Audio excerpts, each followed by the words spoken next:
24 अप्रैल 2012 prosecution के मुताबिक सीना को मुंबई में बुलाया गया। मुंबई पुलिस ने एक अलग इन्वेस्टिगेशन के दौरान ड्राइवर शांबर राय को गिरफ्तार किया।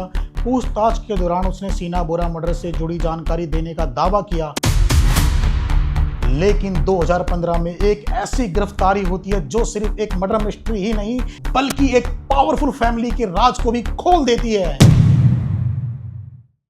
सोचो, एक लड़की अचानक गायब हो जाती है। उसके दोस्तों को बताया जाता है कि वो अमेरिका शिफ्ट हो गई है। बॉयफ्रेंड को बताया जाता है कि रिलेशनशिप खत्म हो चुका है और फिर 3 साल तक किसी को कोई शक भी नहीं होता।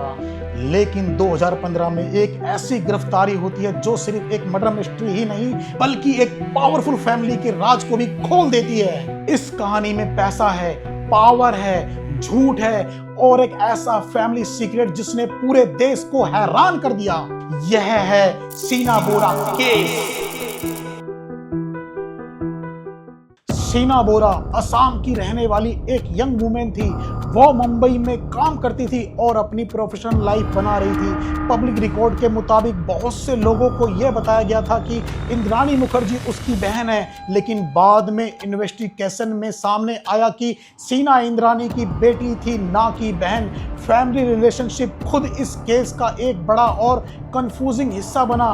यहीं से कहानी और उलझने लगती है। मुंबई में सीना की मुलाकात राहुल मुखर्जी से हुई। Rahul media executive Peter Mukherjee का बेटा था।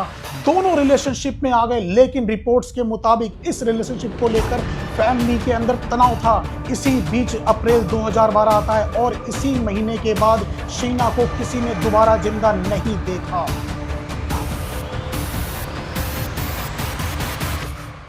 24 अप्रैल 2012 प्रोसिक्यूशन के मुताबिक सीना को मुंबई में बुलाया गया। इन्वेस्टिगेटर्स का आरोप था कि उसके बाद उसका मर्डर कर दिया गया। प्रोसिक्यूशन का यह भी आरोप था कि बॉडी को महाराष्ट्र के रायगढ़ डिस्ट्रिक्ट के जंगल में ले जाकर जला दिया गया।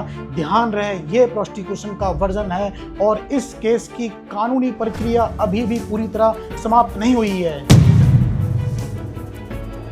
सबसे हैरान करने वाली बात यह थी कि सीना के गायब होने के बाद लोगों को अलग अलग कहानियां बताई गई।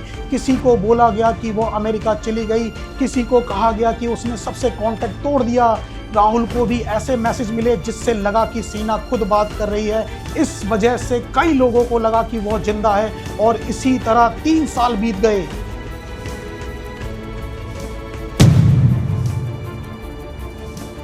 मुंबई पुलिस ने एक अलग इन्वेस्टिगेशन के दौरान ड्राइवर शांबर राय को गिरफ्तार किया। पूछताछ के दौरान उसने सीना बोरा मर्डर से जुड़ी जानकारी देने का दावा किया। इसके बाद पुलिस ने इस केस में दोबारा जांच शुरू कर दी। जल्दी इंद्राणी मुखर्जी को गिरफ्तार किया गया। बाद में पीटर मुखर्जी को भी इस केस में गिरफ्तार किया गया था। उन्होंने अपने खिलाफ आरोपों से इनकार कर दिया। बाद में उन्हें बेल मिल गई। इन्वेस्टिगेशन के दौरान पुलिस ने फोन रिकॉर्ड्स, ईमेल्स, स्टेटमेंट और फाइनेंशियल रिकॉर्ड की जांच की।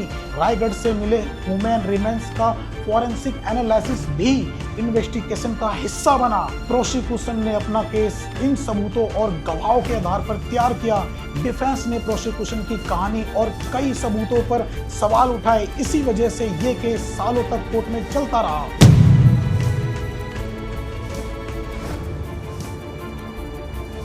जैसे ही ये केस सामने आया, टीवी चैनल्स पर हर रोज नए खुलासे होने लगे।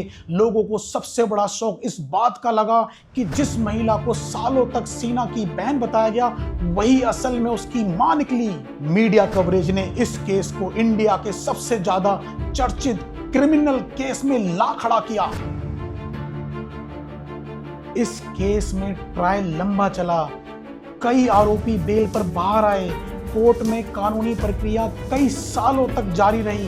इसलिए इस केस को लेकर फाइनल जुडिशियल कंक्लूजन के लिए हमेशा लेटेस्ट कोर्ट अपडेट देखना जरूरी है। कभी कभी सबसे बड़े राज किसी अनजान जगह नहीं बल्कि एक फैमिली के अंदर छुपे होते हैं। सीना बोरा केस सिर्फ एक मर्डर इन्वेस्टिगेशन नहीं था, ये आइडेंटिटी, रिलेशनशिप, ट्रस्ट और सच को छुपाने की कोशिश की कहानी भी बन गई।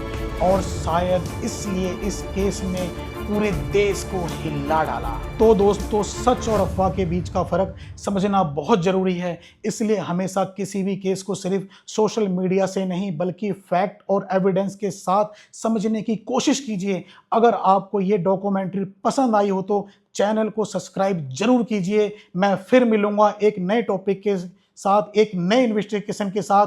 नमस्कार दोस्तों।